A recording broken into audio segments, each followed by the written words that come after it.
बोलिए सद्गुरुदेव भगवान की, गुरु माता की, भगवान भोलेनाथ की, माता कामाख्या की, सभी संतों की, गौ माता की। बोलिए सच्चे दरबार की, करोड़ी शंकर महादेव धाम की, गंगा मैया की, माता महाकाली की, जगत गुरु श्री चंद्र भगवान की। हर हर महादेव।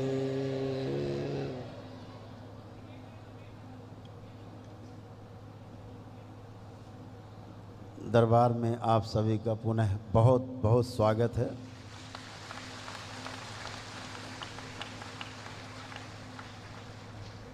गुरु पूर्णिमा महोत्सव का जो चौथा 4 दिन तक मनाने का जो संकल्प है, आज गुरु पूर्णिमा के महोत्सव का दूसरा दिवस है। आप सभी को बहुत बहुत बधाई, गुरु पर्व की बहुत बधाई।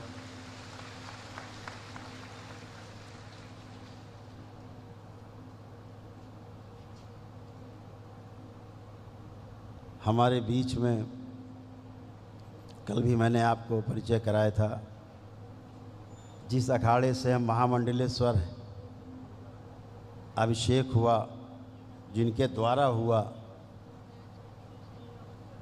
वो मूर्तियां हमारे बीच में बैठी हैं।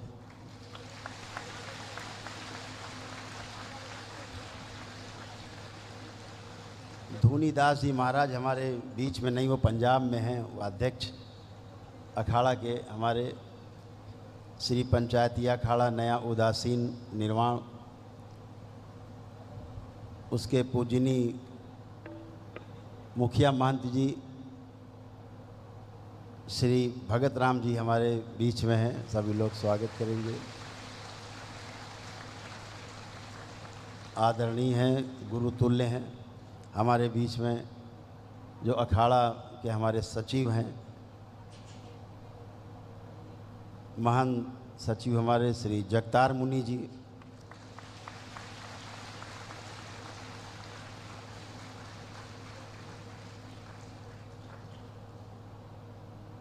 हमारे अखाड़े में आपको साधारण लोग दिखेंगे, लेकिन प्रतिभा असाधारण है, काम सारे असाधारण। तो ऐसे अखाड़ा में अभिषेक हुआ, जाना हुआ, सम्मिलित होना हुआ जीवन भर के लिए, जहाँ से पूजनी बाबा जी जुड़े रहे और वहाँ इसी अखाड़े से अपने बाबा के भी जो गुरु थे नागा, वो भी इसी अखाड़े से ही जुड़े रहे। इसलिए हमने इस परंपरा को अपनाया।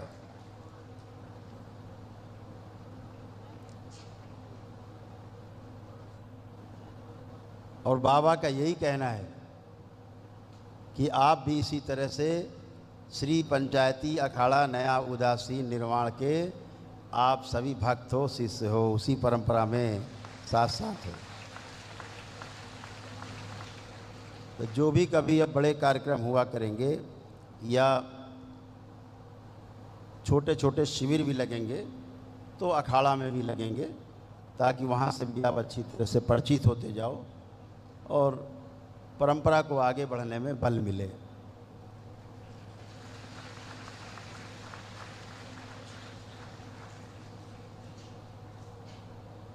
हमारे तमाम महापुरुषों ने, गुरुओं ने बहुत प्रयास किया है कि मानव जाति का जीना सरल हो जाए।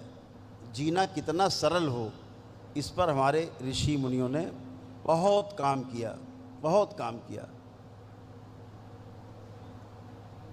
जिसके कारण हमारा जीना वाकई में सरल है।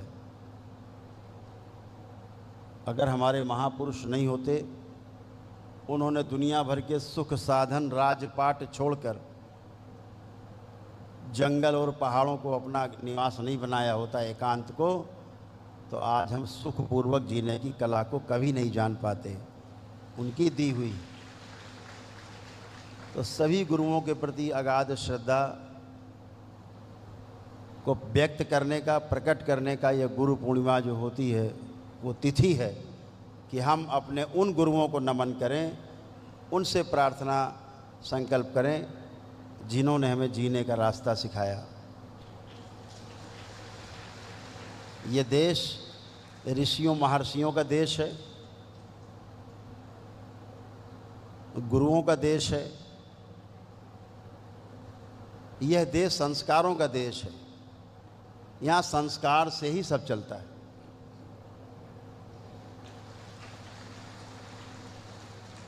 जो संस्कारी व्यक्ति है वो मनुष्य कहलाता है, मानव कहलाता है।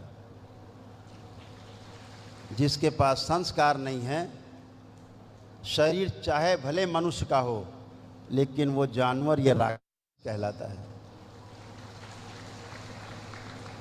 तो संस्कारों को पहचानना है, अपने में बात को गहराई तक ले जाना है, ठीक से सुनना है। पहला काम सुन करके मनन करना है। मनन करने के पश्चात तब आगे की प्रक्रिया शुरू होती है। जब आपको बोध हो जाता है कि यही सत्य है तो फिर आपका संकल्प होता है कि ऐसे ही जीना है, और फिर जब आप वैसे ही जीते हो तो उसे आचरण कहते हैं, उसे संस्कार कहते हैं। आपके संस्कारों से, आपके आचरण से प्रभावित होकर के आपकी अगली पीढ़ी सही से जी पाती है, सुखपूर्वक जी पाती है, आपके बताए गए रास्ते पर चल पाती है। लेकिन यदि आप ही ठीक से नहीं चल पाए तो अगली पीढ़ी से अच्छे से चल पाने का उसका आशा आप छोड़ दीजिएगा, क्योंकि जो कुछ जाएगा आपसे ही जाएगा। तो ध्यान रखना है कि हम अपने आचरण में, अपने आचरण के प्रति सतर्क रहें हमेशा, क्योंकि आपके पीछे वाले आप पर नज़र बनाए हुए हैं। जैसे आपकी नज़र, सबकी नज़र मेरे ऊपर रहती है, गुरुजी क्या कर रहे हैं, गुरुजी गड़बड़ करे तो अभी टोके। मैं नज़र गड़ाए रखता हूँ कि तुम गलत करोगे तो तुरंत डांटूंगा, एकदम इमीडिएट, बहुत तगड़ी डांट। तो एक दूसरे पर नज़र बनाए रखो। गुरु गड़बड़ करे उसे रोकने और टोकने में 1 मिनट का, 1 सेकंड का भी संकोच मत करो, तुरंत टोक दो। गुरुजी मुझे आपकी बात ये अच्छी नहीं लग रही, अगर आप ये कर रहे हो तो बताओ ऐसा क्यों ज़रूर जान लो। जैसे आप मेरे सामने खड़े होते हो, कभी कभी आपके बीच में से कई लोग, गुरुदेव बड़ा कष्ट है, तो मैं कहता हूँ आप बताओ क्या गड़बड़ किया। गुरुजी कोई गड़बड़ नहीं। तब फिर हम बताते हैं कि तुमने ये गड़बड़ की। कहते हाँ गुरुजी की। तो उसका फल कौन भोगेगा? आप। गुरु करेगा तो गुरु भोगेगा। गुरु को ज़्यादा बड़ा दंड है, शिष्य को थोड़ा दंड मिलता है। अगर गुरु गड़बड़ करता है तो उसको कठोर दंड मिलता है। हमेशा ध्यान रखो। आप भी बाबा के शिष्य से धीरे धीरे गुरु बनने की तरफ बढ़ रहे हैं, धीरे धीरे बढ़ रहे हैं। हर व्यक्ति में भक्त होने की, शिष्य होने की और गुरु होने की क्षमता पूरी तरह विद्यमान है। उसका बीज विद्यमान रहता ही है। जो ठीक से प्रस्तुत हो गया वो अच्छा भक्त बनता है, अच्छा शिष्य बनता है और पूर्ण गुरु बनता है बाबा की तरह। ये पूरी प्रक्रिया है। जैसे बच्चा आज पैदा हुआ, धीरे धीरे करके बड़ा होता है, बूढ़ा होता है। ऐसे ही आप में संस्कार जब होते हैं अच्छे, तो आपकी जो अगली पीढ़ी है उसका अनुसरण करती है। वह अनुसरण करने के लिए बाध्य है। तो इसलिए अपने आचरण पर हमेशा ध्यान रखना है, सतर्क रहना है कि कभी कोई गलती ना हो जाए। बहुत छोटी घटना बताते। हमारे बड़े पुत्र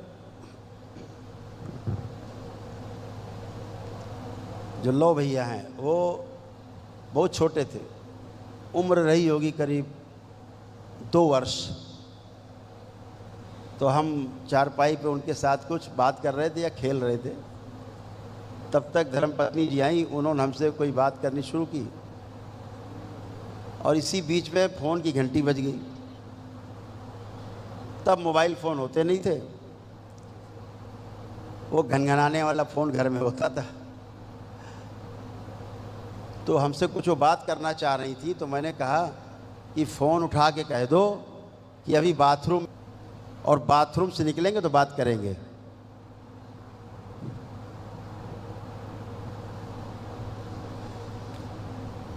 मैंने इतना ही कहा और उधर वो फ़ोन की तरफ चली गई। लो भैया ने हमको ऐसे देखा, मेरे चेहरे की तरफ। जैसे ही मेरे चेहरे की तरफ देखा तो मैं अंदर से कांप गया। मैंने झूठ बोला और इस बच्चे के अंदर तक पहुंच गया, ये जान गया। मैं फटाफट उठा और टावल वावल समेटते वो जल्दी टावल लाओ, बाथरूम में घुस गया। मैं जल्दी लाओ बाथरूम, मैं स्नान करके आता हूँ। मैंने बात को बनाने की कोशिश की कि हम वाकई में बाथरूम में हैं, इसलिए हमने कहा कि कह दो कि बाथरूम में, बाद में बात करेंगे।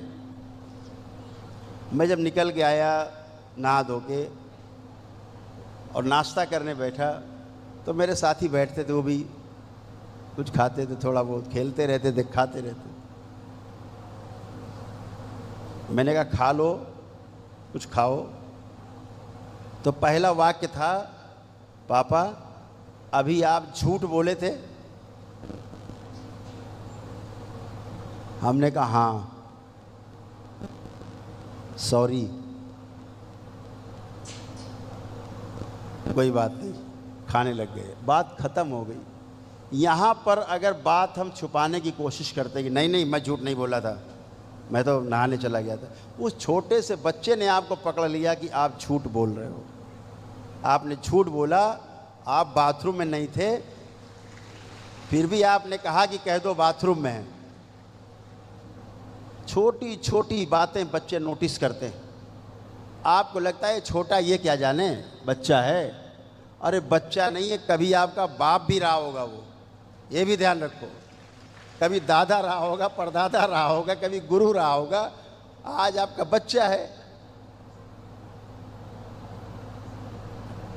तो इस बात का हमेशा ध्यान रखना है, अपने आचरण के प्रति बहुत सतर्क रहना है। आपको गर्व से मैं कहना चाहूँगा, लो भैया आज तक कभी झूठ नहीं बोले अपनी लाइफ में।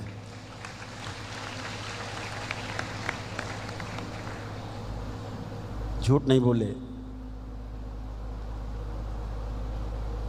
लंदन से पढ़ के वापस आ गए थे, लेकिन अपने काम में, घर के काम में ही लगे रहे। आज भी लगे हैं, आपके बीच में काम में लगे रहते हैं। दरबार के पीछे का काम संभालते हैं, उनके साथ पूरी टीम है, वो संभालते हैं। वो तो कम ही संभालते होंगे, लेकिन टीम बहुत संभालती है। यहाँ दरबार के जो आगे के कार्य है, सब दरबार के सेवक हैं, बच्चे हैं, ये संभालते हैं। जो आपके सामने रहते हैं, ये लोग संभालते हैं। तो दरबार के अंदर का काम और दरबार के बाहर के कार्य, 2 तरह के कार्य हैं। तो आचरण जैसा होगा आपका, अगली पीढ़ी उसको वैसा ही स्वीकार करेगी, वैसा ही आपको व्यक्ति बना हुआ मिलेगा। माँ बाप कहते मेरा बच्चा बहुत बदमाश, शुरू में आते थे, मैं कहता था अपने को चेक करो, खुद को चेक करो। बदमाश बच्चे नहीं थे, बदमाश तुम थे, इसलिए बच्चे बदमाश हुए। बच्चे कहाँ से लाएंगे, ढोएंगे। आपने आचरण सही से नहीं प्रस्तुत किया बच्चे के सामने, इसलिए बच्चे का आचरण गड़बड़ हो गया। इसलिए हमेशा अपने आचरण पर ध्यान देना है। और आचरण अगर आपका ठीक है तो आपका जीना भी सरल होगा, पिछली पीढ़ी जो माता पिता हैं उनका जीना सरल होगा, अगली पीढ़ी जो बच्चे हैं उनका जीना भी सरल होगा। उनके बच्चे आगे आएंगे, उनका जीना बहुत सरल होगा। तो साधु संतों की सेवा, समाज की सेवा, दीन दुखियों की सेवा, महापुरुषों की सेवा, सेवा से आपकी बुद्धि प्रखर होती है, आपकी बुद्धि तेज होती है, बुद्धि आपकी शुद्ध होती है। और जो आप ध्यान साधना करते हो, ध्यान साधना से आपका जो चित्त है, जो आपका कारण शरीर है, वो शुद्ध और पवित्र होता है। नकारात्मक रोगी स्मृतियाँ नष्ट होती हैं, अच्छी स्मृतियाँ ही बचती हैं, जिनके आधार पर आपका जीना और सरल हो जाता है। तो सेवा भी जरूरी और साधना भी जरूरी, दोनों काम जरूरी। दरबार आपको मेरे द्वारा, इस शरीर के द्वारा जो दीक्षा मिलती है बाबा की ओर से, उसे आप ग्रहण करते हो और बाबा के भक्त से आप बाबा के शिष्य हो जाते हो।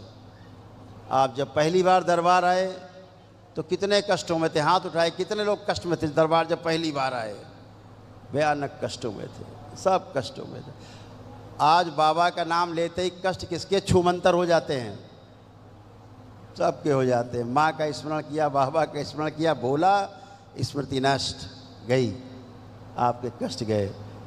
आज कितने लोग आनंद में? हाथ उठाएं, बाबा माँ की कृपा से सब आनंद में। आनंद ही आनंद है। इस आनंद को बनाए रखना है, इस आनंद को बढ़ाते जाना है, इस आनंद को बिखेरते जाना है चारों ओर, और अपने आप को सिद्ध करना है कि हम सच्चे गुरु के, हम पूर्ण गुरु के शिष्य हैं।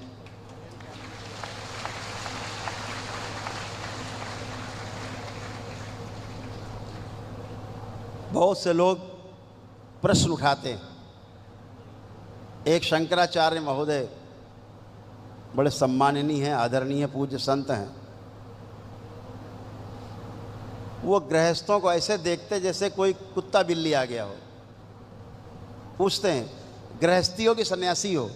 उसने कहा गृहस्थी। पीछे बैठो, वहाँ चलो, वहाँ चलो, पीछे उधर बैठो।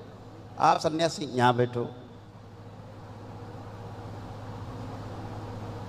आप सन्यासी, आप गृहस्थी हो, इन्हें बाहर बिठाओ, बाहर बिठाओ। कल आए कह दो, कल परसों आए, अभी टाइम नहीं है। मैं कहा भाई इतना गृहस्थियों के प्रति इतना विरोध भाव क्यों है? ये गृहस्थी ही आपके जन्म का आधार है। ये शरीर दिया है, इनका सम्मान करना सीखो। एक गृहस्थी नहीं होते तुम पैदा कहाँ से होते? तुम कहते हो गृहस्थी नीच है, ऐसा कहे कि तुम अपने माता पिता को गाली दे रहे हो। तुम्हें होश है? तुम क्या बोलते हो? गृहस्थ आश्रम सबसे बड़ा आश्रम माना गया है, प्रमाण प्रस्तुत करने का, जीने का, परीक्षा देने का। अगर गृहस्थ आश्रम में पास नहीं हुए तो समाज में कभी पास नहीं हो सकते। समाज में पास नहीं हुए तो गुरु की कक्षा में कभी पास नहीं हो सकते। ध्यान रखना। तो पहले स्वयं में पास होना है, फिर परिवार में पास होना है, डिग्री लेनी है, उसके बाद समाज में पास होने की डिग्री लेनी है, सेवा की, तो साधना की डिग्री अपने आप मिल जाती है। गुरु के सामने कुछ कहना नहीं पड़ता। तो ध्यान रखो, हमारे जो आदि शंकराचार्य जी भगवान थे, जिनकी अंदर मूर्ति लगी आश्रम में, सीधे बाल्यकाल में जब बच्चा अपने को ठीक से संभाल भी नहीं पाता है, उस उम्र में वो चले गए, सन्यास ले लिया। तो दो आश्रम उनके रह गए बीच में, गृहस्थ आश्रम और वानप्रस्थ आश्रम। 4 आश्रम है। पहला ब्रह्मचर्य आश्रम, दूसरा गृहस्थ आश्रम, तीसरा वानप्रस्थ आश्रम, चौथा सन्यास। हमारे महापुरुषों ने 4 आश्रम बनाए। 25-25 साल लगाओ चारों में, 100 साल की औसत आयु उस समय मानी गई। पता है क्या हुआ? आदि गुरु शंकराचार्य भगवान को एक राजा के शरीर में घुस के और सारे गृहस्थ आश्रम के सारे सुख दुख सबका अनुभव करना पड़ा, सबका अनुभव करना पड़ा। वापस आए, समाज को देखना पड़ा, समाज का अनुभव करना पड़ा। वानप्रस्थ का 2 अनुभव करके आए, तब वो महाविद्वान मंडन मिश्र को, उनकी धर्म पत्नी को हरा पाए, नहीं तो खुद हार गए थे। ये 4 आश्रम तो हमें सबका सम्मान करना है। मनुष्य मनुष्य है, वो गृहस्थी में है, चाहे संन्यास में है, चाहे भक्त है, चाहे शिष्य है, चाहे गुरु है, हमें हर मानव का एक ही दृष्टि से सम्मान करना है, बराबर से सम्मान करना है। गड़बड़ हो तो सहानुभूति रखना है और उसको ठीक करने की कोशिश करना है। ईर्ष्या से, द्वेष से उसका जब बिगड़ेगा कि नहीं बिगड़ेगा पता नहीं, आपका पहले बिगड़ जाएगा। इसलिए ईर्ष्या द्वेष से बचना है, जो गड़बड़ है उसको सुधारना है। हमारे बीच में तमाम टीम रहती है, गड़बड़ कर रहा, निकालो इसे, भगाओ। मैं एक ही बात कहता हूँ, सुधार लो, सुधारो इसको, ये सुधर जाएगा, अच्छा हो जाएगा।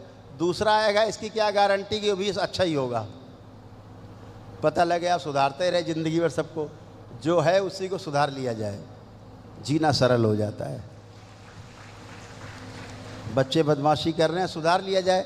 अब बच्चे तो आप बदल नहीं सकते कि परचून की दुकान में गए, भैया जरा हमारा बच्चा बदल के दे दो, ये अच्छा नहीं है। तो संस्कारों का अपने के प्रति पहले ध्यान रखना है कि मेरे खुद के संस्कार कैसे हैं, मेरी खुद की सोच कैसी है। और ध्यान रखो, जैसे आपकी सोच होगी, जैसे आपके स्वयं के संस्कार होंगे, वैसे ही अगली पीढ़ी होगी।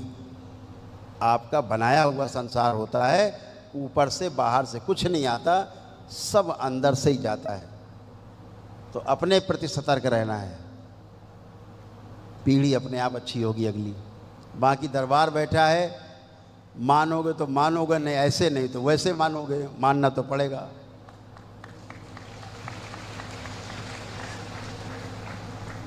नहीं मानोगे, भाई दारू पीते हो, मांस मदिरा खाते हो, छूट जाए अच्छी बात है, संकल्प कर लो। नहीं छोड़ोगे, सामने आएगा तो छूट तो जाएगी, बचने का सवाल ही नहीं है।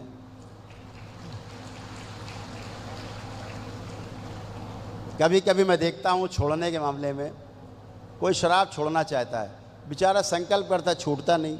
पत्नी चिल्लाती हुई आती, गुरुदेव ये शराब नहीं छोड़ते। हम देखते, अरे शराब पीने वाली स्मृति तो इनकी पत्नी में है अंदर, और संकल्प बेचारा पति कर रहा है, मेरी शराब छुड़ा दो। किसकी छुड़ाए? मैं पत्नी से कहता हूँ तुम संकल्प करो कि शराब छूट जाए मेरे पति की। वो शराबी गायब। जहाँ पत्नी संकल्प करती है, शराबी गायब, स्मृति नष्ट। ऐसे स्मृतियाँ छुपी रहती हैं, छुप छुप के वार करती हैं। तो सब अच्छा होने के लिए है, सारा ही कुछ एक तंत्र है। तंत्र का अर्थ, इस शब्द का अर्थ ही व्यवस्था है। ये तंत्र जिस भी शब्द के आगे लग जाता है, वहाँ व्यवस्था दिखाई देने लगती है। जैसे लोकतंत्र, स्वतंत्र, राजतंत्र, जहाँ तंत्र लग जाता है वहाँ व्यवस्था दिखाई देने लगती है। यानी एक व्यवस्था है, तो जो व्यवस्था है उसे तंत्र कहा गया। जो अव्यवस्था है उसे टोना टुटका, झाड़ फूक, जादू टोना कहा गया। तो तंत्र है एक व्यवस्था। व्यवस्था को अगर समझ लिया जाए तो उसमें जीना हो पाता है।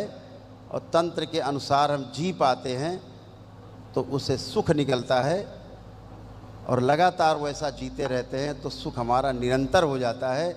जो निरंतर सुख है उसे ही आनंद कहते हैं। आनंद का अर्थ है वर्तमान में बने रहना।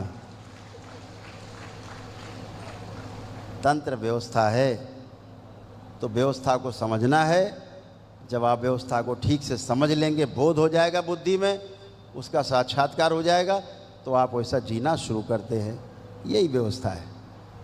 तो आप सभी वो लोग जो